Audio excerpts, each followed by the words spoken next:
Alright fellas, this is CJ17 Invader with Syndicate Tanking, and today I will be signing on with the E25. This is the funniest thing I think I've seen in a long time. Taking a look at it, first of all, look at the size. It's tiny. I mean, it looks like a cockroach. That's really all you can say about its appearance. It looks like a cockroach, and that's pretty much what it does too. Looking at the stats on it, 0 armor, 50 millimeters in the front, but at the slope it's at, your front will not get HE'd by KV2s and SU-152s, which is really nice. So instead of taking 1,000 damage from a shot, you'll take 300 maybe, which is great. It's 30 in the sides, 30 in the rear. I mean, the tank wasn't built to brawl. It wasn't built for beating up. It wasn't built for beating up mediums at close range. It's a weird tank. I don't know how to describe this, but it's not a brawler. 65 km/h speed limit. It's a little light. It's a light tank essentially with a very low mounted gun. 200. It's a 75 millimeter tier 6 gun. 223 millimeters of pin. 18.5 rounds a minute. That's ridiculous. And I'm running rammer on it, because it doesn't really need a pin booster. There's nothing that I really can't pin except for IS-5s, but I don't face them frontally, so I don't have anything to worry about.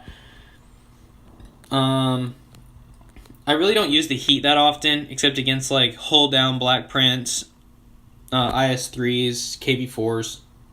But you'll pin the side of a KV-4 with AP. And the tank is heavy for its size. It weighs 26.3 tons. I mean, you can drive straight forward going 65, slam into a light tank, and do serious damage to it. Now, I don't brawl with it very often, just because of... Like, I don't ram things very often, just because it doesn't have very many hit points. It has 1,000 hit points, but running this, it gives it 60 extra hit points. It doesn't need extra armor, because it doesn't have any armor. So I just give it 60 more hit points, because why not? Camo net, which this is one of the only tanks that I actually run the camo net on, because it already is invisible. So that just makes it even more invisible. Engine accelerator, because it's a light tank, this makes it turn and move faster. Toolbox, because when your engine gets nuked because you're a German tank destroyer, it's nice to be able to fix it. What else? I run adrenaline on it just because it gives you a 2.6 second reload when you go up against other tanks, and with a 75 with a 2.6 reload, that's ridiculous. And I'm going to go ahead and show you some replays from earlier today. I'm going to start with one that was a loss, but it was a really, really well-played round. So we're going to take a look at this. So I'm up against Chrono. Already I was concerned for the outlook of this match. But moving forwards, Chrono was not my biggest issue in this. So I'm going to go ahead, start the match whenever. You know, it'd be nice to be able to... But look at the size of it compared to these other tanks. I mean, it's smaller than the SP. And the SP is already a tiny tank. It's the size of a tier 1 tank. And this has an even lower profile and better gun depression. I mean, look at the gun. Look how low that gun goes. That's just ridiculous. Since this thing's invisible at really close ranges because it's so small, and it has light tank camouflage, so I just sit here in the bush and wait. And I know something's gonna poke out because I see a tree fall over here on the right side, so I know there's somebody over there. And I'm waiting, and the SP is right behind me, and I'm waiting for him to spot somebody. And he does. There's the LTTB, and I sit here and look at him for a few minutes, because I really don't want him to poke out on me, because that would be unfortunate. Keep an eye on what that IS does, by the way. But looking over here, so the AMX pokes out, puts some rounds into him. Sitting here, it's kind of a waiting game at this point, waiting for something to poke out. Here comes the AMX again, put a shot into him. A really nice one, right into his track. He fixes his track, backs up before I can put more in. Then I see the Chrono Helsing over here, and Chrono already in any tank, I don't enjoy fighting too much. But Chrono in a Helsing, which is one of the most broken tanks at the tier, I'm not too thrilled about. So I sit here, and wait for him to come out, because I know he's going to, because he's a Helsing, which has heavy tank armor, goes 55, and has a double-barreled gun, which does 400 alpha, which is ridiculous. So I put one in. He backs up. He doesn't like that. I get spotted, finally, because there's an AMX-13 right here. And so I turn around, try to save the T-28 some grief over here. So I push down, turn around, put one into him. And then I push around the T-28. He lets me pass. I come sit in this bush. And this is probably one of the funniest things I've done in a long time, besides some of the stuff I did with meat last night, which was hilarious with the E25. We took 2 E25s in a match and just zoomed around doing stupid things, and I'll show you one of those battles later. I'm sitting here, waiting for Helsing to poke out, smack, and he can't see me. Put one in, track him again, and finish him off. And I was very satisfied at this point. I was already laughing at him, because I found that to be hilarious. Then pushing around, I see the IS. I don't like this. IS is a hard tank to fight in this tank. I aimed for his track and missed, which would have been nice, because I could have put a bunch more shots into him. I bounced one off his track somehow. Then I look around. I'm looking. What's going on here? Keep an eye on the IS, making sure he doesn't come up on my rear. I see the LTTB giving our T-37 hell on the other side of the map. So I come over, see the MT-25 and the LTTB here together. I push up on this little bump right here. See the LTTB, put one in, and I'm looking. There's the MT, here he comes. And he doesn't come out, and I see the T-37 push forward. So I decide I'm going to join him. And we go, and he takes a lot of damage that he probably should not have taken from this MT-25. MT-25 kills him. I push forward, ram him. Doesn't kill him, damages me. He's heavier than me because he's a Russian, but that's whatever. So then I play Ring Around the Rosie with this LTTB here for a few minutes. And look, at this point it's 1v4. I have the only kills on the team, so I'm getting pretty excited at this point. I look over, KB3 is over there. I don't want to take a shot because I know the IS is down there too. LTTB thinks he's going to come up on my rear and then changes his mind really fast. I zoom around the corner, take one from him, lock on, and fire. And then the IS is barreling towards me, and IS is already a fast, heavy tank. So I decide I really don't want to engage him. It's just not in my best interest at this point in time. So I stay really low, and luckily this tank is so small you can get really low behind most hills and be completely unspottable. And the SU-152 I had noticed earlier in the match was a one-shot, and I had no idea where he is at this point. And I have an idea, like I have a feeling he's sitting up on the hill over there trying to get shots in. But I don't want the base to get captured, and this is where I probably could have played this a little better, but here's the KB3, put one in, he hits me, and the IS also hits me, and it was unfortunate for me at this point. Put another one in, and I'm in 19 hit points, finish him off, repair my commander, turn around, give him no shots on me, because at this point AG is going to kill me. So I'm actually kind of worried about the SU at this point. So I go to where I last saw him, and it turns out he hasn't moved one bit. So I'm pushing up the hill, looking around. I have 5 kills, 1v2. He's a one-shot for sure, I know he is, and there he is sitting right there. Push forward, he starts spinning, put a shot in. So already this is a phenomenal game, and this is the moment I regret the most, because if I could have won this, it would have been very, very difficult to win this. But I knew exactly where he was because he decided he was going to sit in the base and capture. I think about engaging, I push forward, try to spot, there's nobody there, he's on the other side of that rock. And I'm driving, pull around, and unfortunately there he is, and I stopped to put a shot in, which gave him time to put his turret, and I pushed forward and take it.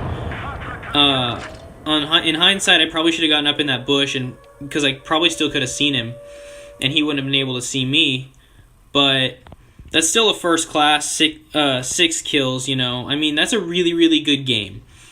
There's not a lot you can do in that situation when you have 19 hit points.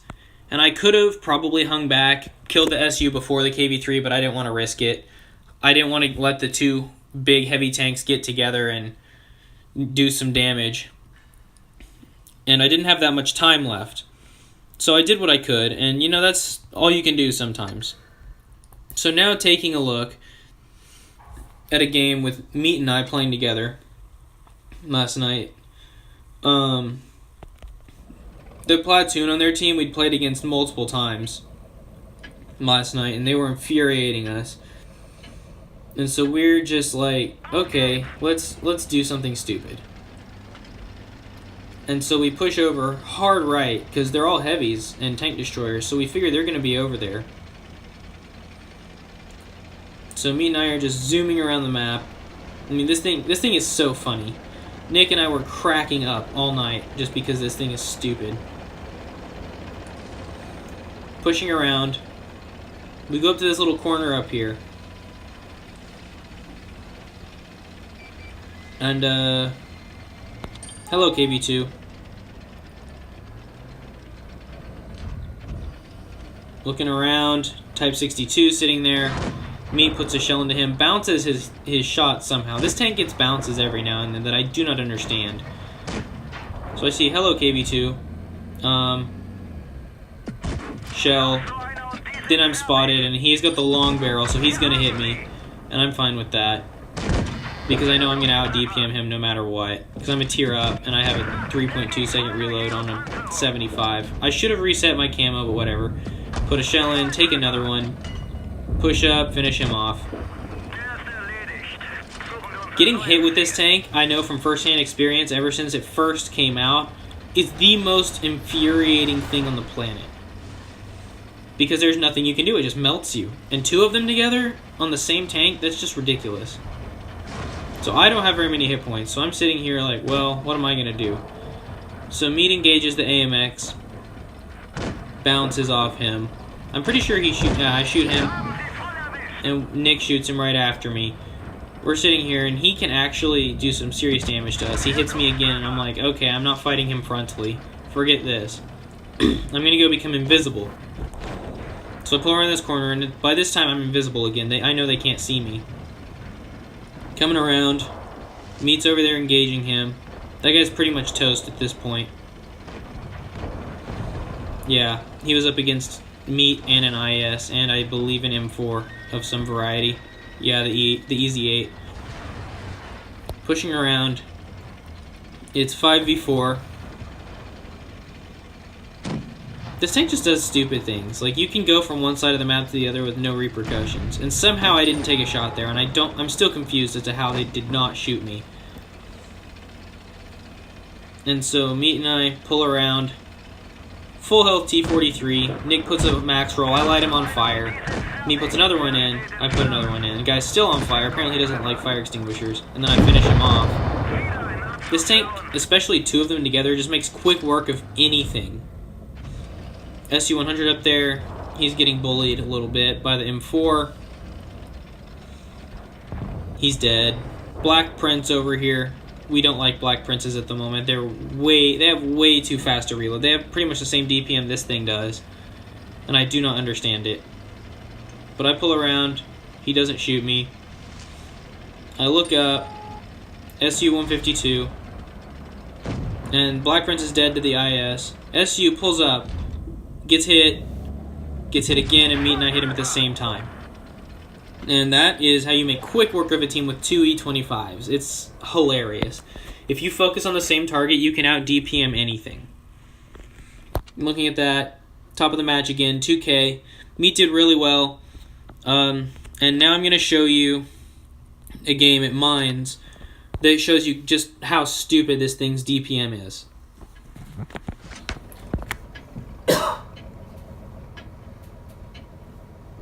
So, pulling around, looking. I'm at this point I'm thinking hill. Like, yeah, I'll go to the hill, fight off the lights, but then I change my mind because they have mostly heavies and tank destroyers. And most teams push hill on this map all the time. It's almost always a brawl on the hill.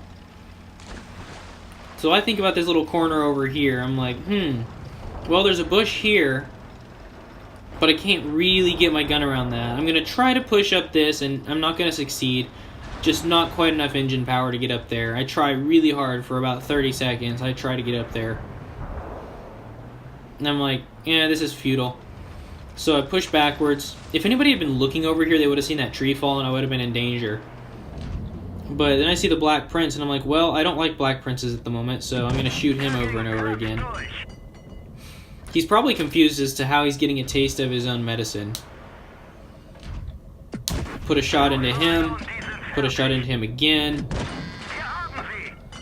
He pulls forward, puts a shot in, backs up. Somehow he doesn't... Oh, that was a bad shot. But then I hit his track and go through. Didn't track him, but that's okay. Put a shell in. I'm spotted. And now he backs up. Put one into the ARL. Put another one into the ARL. Track him. Hit the Black Prince over the ARL. Hit the ARL again. He's dead. And I'm spotted again, but that doesn't really matter very much. Push around. Thinking about putting shots into that T-20, but it's kind of futile. It's kind of worthless to stop, slow my tank down, just for him to get killed by another tank. So I'm like, okay, well, what's left? I'll look at the map. There's a Helsing I can see is on the hill, but he's behind the hill, so I can get up there. And he's at full health, so this looks like a fun target for me. And there's one thing I have not showed you that doesn't show up in any of these videos that this tank can really do, and it's really stupid when you do it. Heavy tanks, other than Russian heavy tanks, you can push up on their front and their sides and rear, and they cannot hit you. They cannot get their gun low enough to hit you. Tiger 1, Tiger P. Even the Panther can't do it. You can get right up in tanks' faces and just smack them. And there's nothing they can do about it. I believe you can do it with the T-29, but I haven't tested that theory, and I'm not really eager to because T-29s are mean to me. But it can get up in tanks' faces, and I'm thinking about it here on this Tiger. But the SU makes quick work of him here in a second. Smack. Yeah, the SU-152 is a fun tank. Pushing around, here's the other SU-152. I put a shell in. 2, 1. He bounces around, and then I finish him. And that's why this tank is so fun, is because you just don't stop shooting. Like, shoot, shoot, shoot, shoot, shoot, finish somebody, run to the other side of the map, shoot, shoot, shoot, shoot, shoot, kill somebody. If you're up against a KV-2, ram his front, not full speed, but get up against his front. He can't get the gun low enough to hit you. It's the funniest thing. People get really heated when you do it. I'll try to put out another video demonstrating some of these stupid things you can do in the E25. I'm sure Meat and I will be playing it again later tonight. It's too fun to not play it, if that makes any sense. And that is all for this video, and that is CJ17 Invader signing out.